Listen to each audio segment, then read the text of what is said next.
So again, good morning.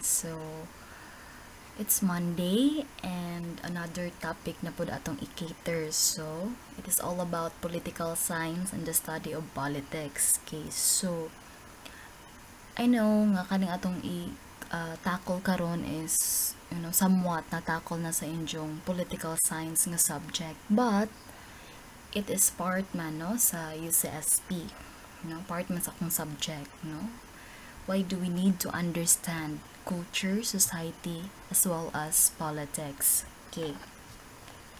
So what is political science? Political science comes from the two Greek words. Polis, later termed as politikos, refers to the city or state, and seer means to know. Okay.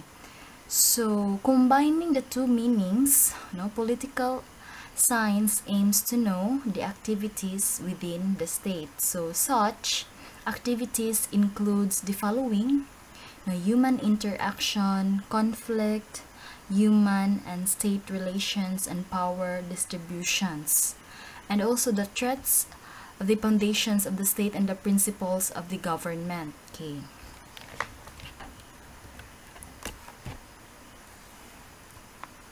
So the American Political Science Association defined its discipline as the study of governments, public policies, political processes, systems, and political behavior. So these topics are covered by the subdisciplines of political science. As you can see, there are 6 subdisciplines. So number 1 is political theory.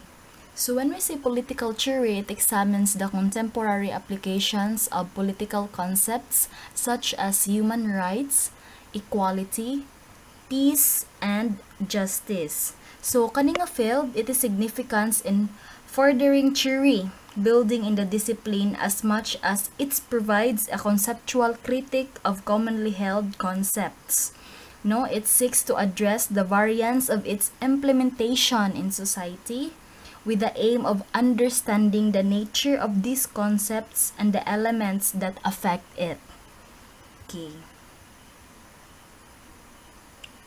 Next is comparative politics. So, this branch of political science aims to provide context to the difference in government and political systems. So, it really examines the parallelism and divergence of political systems to provide analysis on the factors that make governments efficient and the factors that make them fail. Okay, so di man jud permi success, na mga jud chance nga ma-fail pod panagsa. Okay. So kaning field, it provides a scientific comparison of governments and political institutions that could help aid policy formulation that is locally relevant. Next is the international relations. So it is the study of state-to-state relations and the wider margin of the impacts of globalization and climate change, such as terrorism, piracy, democratization, that fall into the category of international relations. So kaning field, it also covers the interaction between states and non-states global actors, such as international organizations and human groups. So the case of China and Philippines, na example, on the Scarborough Shoal, it is an example of internal relation issue in the Philippines, as much as the 9/11 attacks on World Trade Center that spawned transnational campaign of the United States against terrorism. The fourth subdisciplines of political science is political behavior. So these fields covers the attitudes, knowledge, and actions of an individual in response to political variables, such as policies created by the government, behavior of the politicians, and in general, ang political environment. So, these types of studies are important for drafting election campaigns and gauging the electorate's inclination to support a policy. The political orientation of Filipinos towards election is a subject of this inquiry. The presence of political dynasties is also enabled by the political culture of the country, labi na diri sa ato Philippines, wherein political affiliations are mostly due to not political parties but on personalities. The cost and benefits of a political actions are always administered from a personality to his or her supporters or detractors. Next is public policy. So this field inquiries on the type of government policies and the underlying motivation for their enactment and implementation. So due to the nature of this field, it operates with other subdisciplines to create a comprehensive analysis.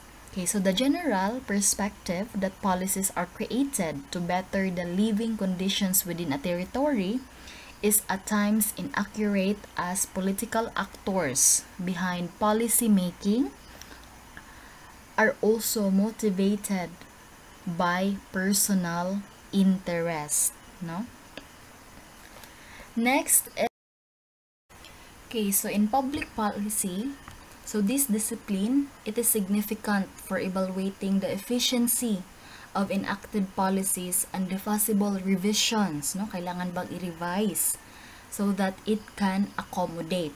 So like for example, mga controversial policies such as RH law, no? Reproductive Health Bill law, and the HIV or AIDS law. So it provide a window for analysis on the actors and factors at play in the Philippine political environment. So kaning duha nga laws were received with strong opposition, labi na gajud sa mga religious nga sectors and pro-family groups, while it rallied support from family planning advocates. Okay, so last subdiscipline of political science is the public administration. So this branch examines the various administrative schemes implemented by government officials. So it analyzes the strategies applied by administrative units in implementing the existing policies and the feedback mechanism that they use to gain the opinion of the public. No, so lain-lain ra bagay jud mga opinion.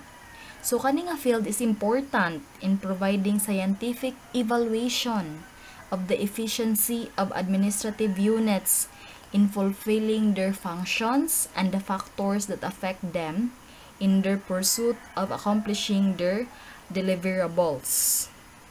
Okay.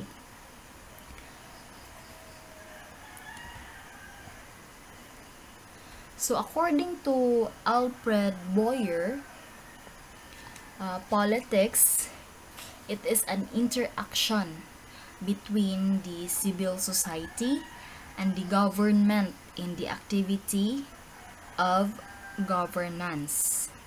So Boyer highlighted the concept of governance or the execution of laws within a territory as mediated by civil society, or when we say the sectors of society and the government.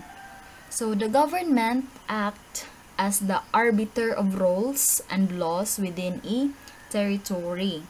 However, its power is tempered by the opinion of stakeholders in a society.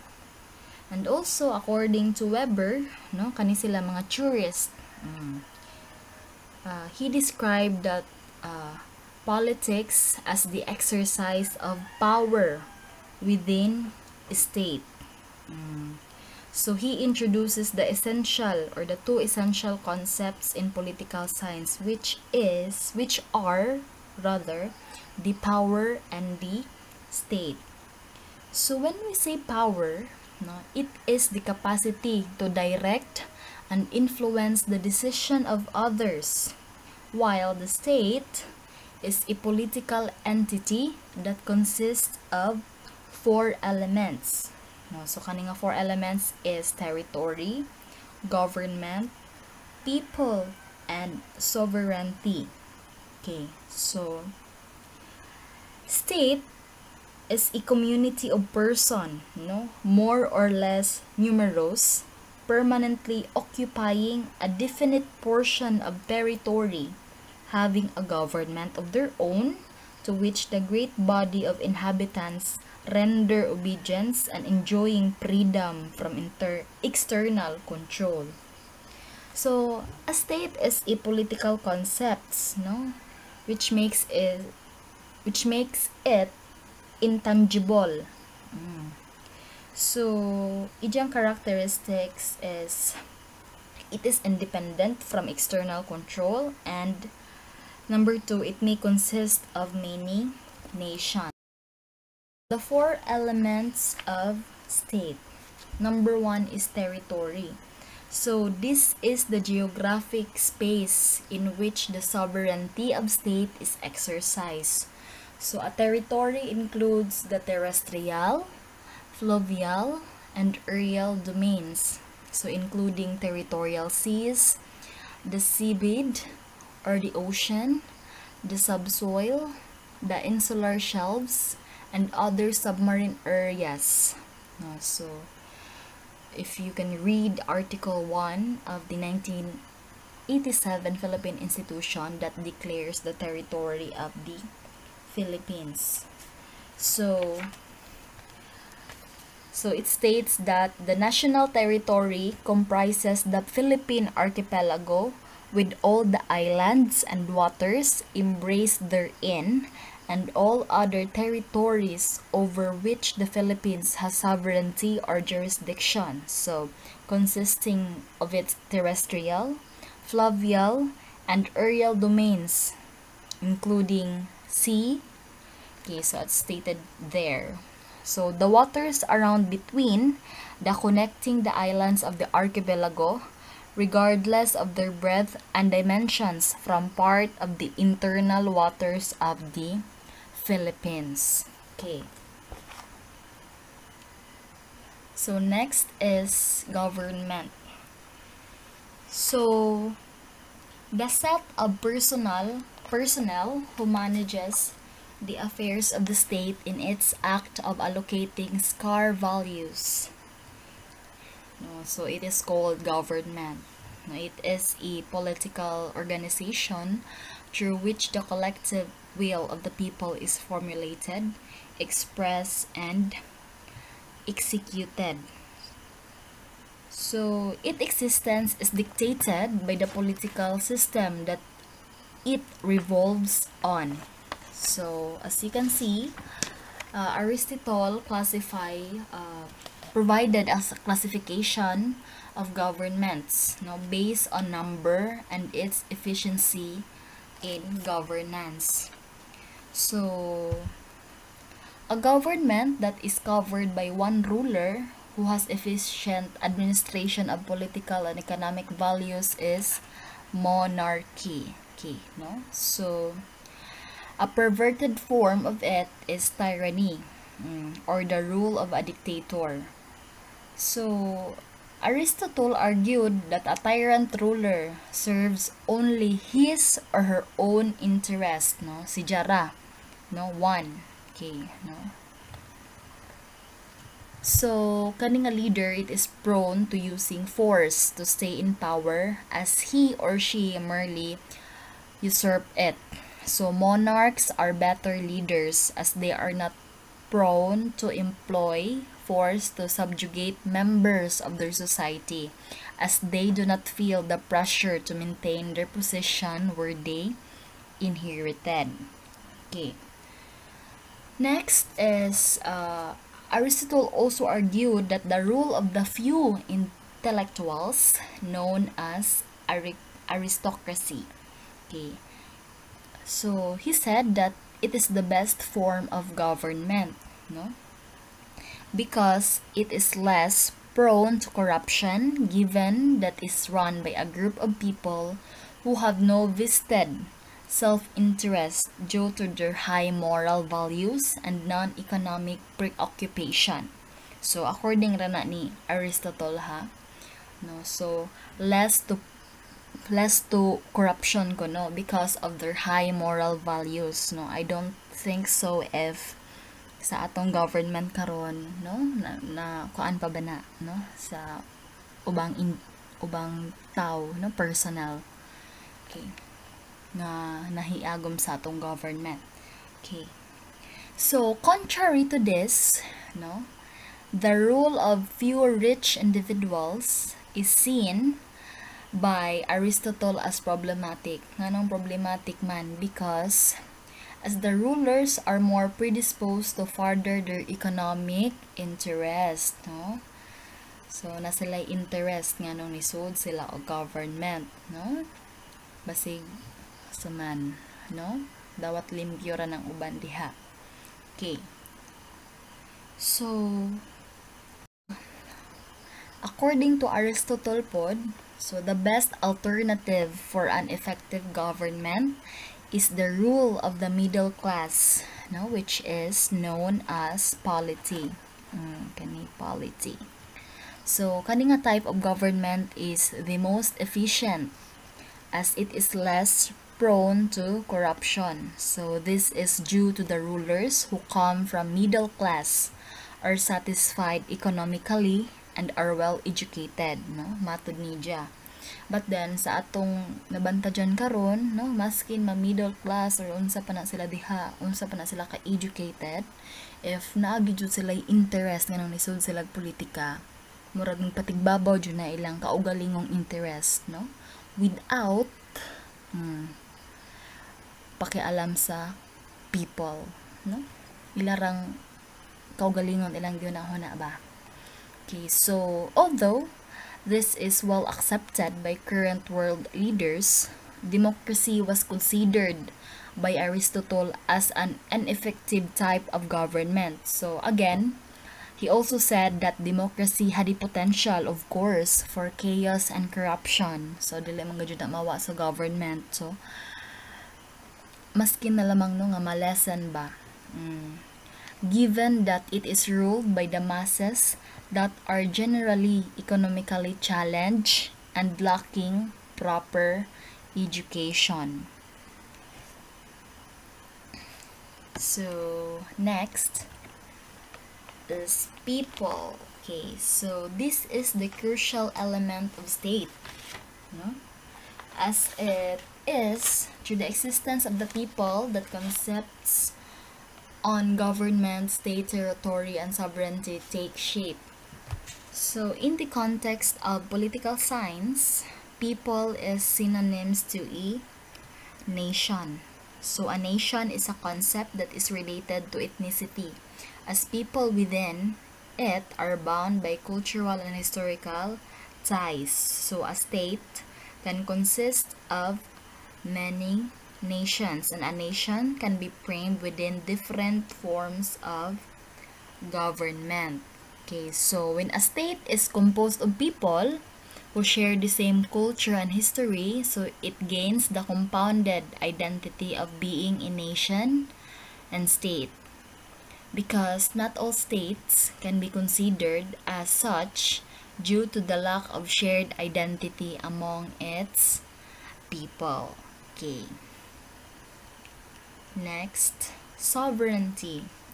So this is the capacity of political system to make independent decisions within its territory.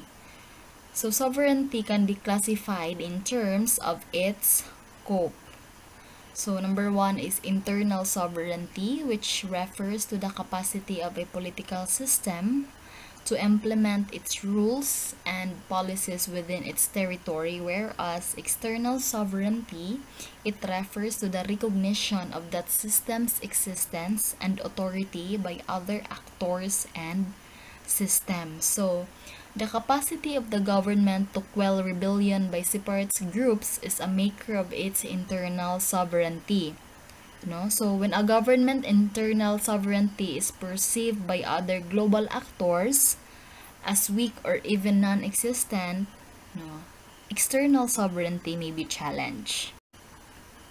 So, what do you think? Nganong importante man, no? Masabtan nato ang study of political science, no? Unsa may atong essential learning, no, sa political science. So, again, political science is the scientific study of the allocation of scar values within a territory. So, kaninga values include power, of course, which is the capacity to influence the action and decisions of another party to support the agenda of the one who wields it. So, as the scope of this discipline, it ranges from behavior of individuals, no, kana nga mga politicians, within a political system to the interaction between states. Political science generally subscribes to applied and interdisciplinary orientations. So, kani nga mga orientations provide further significance to the use of political science in contemporary period as it presents scientific discourse on public policy, internal relation, and government. So, it serves as the basis of a critical review of society and creation, no? And creation, labi na gajud sa mga efficient nga laws, no? Sa man kailangan i-implement, no? So, it is because, as citizen, we have specific roles and responsibility towards the state. So, the state has also a duty to uphold the rights of the citizens. So, kita, as citizens, Filipino citizen. So, by studying political science, we come to know our rights and obligations in the state.